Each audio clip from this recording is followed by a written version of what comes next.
নির্বাচন হওয়ার সম্ভাবনা খুব অল্প, নাই বলতে গেলেই চলে। তবুও বলা যায় না, যদি নির্বাচন হয় তাহলে এটাকে আপনি বলতে পারেন বিপদ। আর নির্বাচন যদি না হয় তাহলে এটা হবে বিপদ, আর যদি নির্বাচন হয়ে যায় তাহলে হবে মহাবিপদ।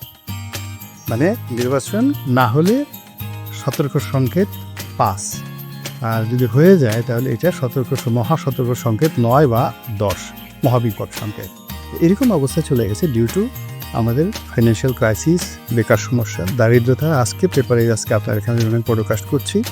আজকের প্রথম আলোর খবর হলো গত 2 বছরে দারিদ্রতাটা বেড়ে 28% চলে আসছে।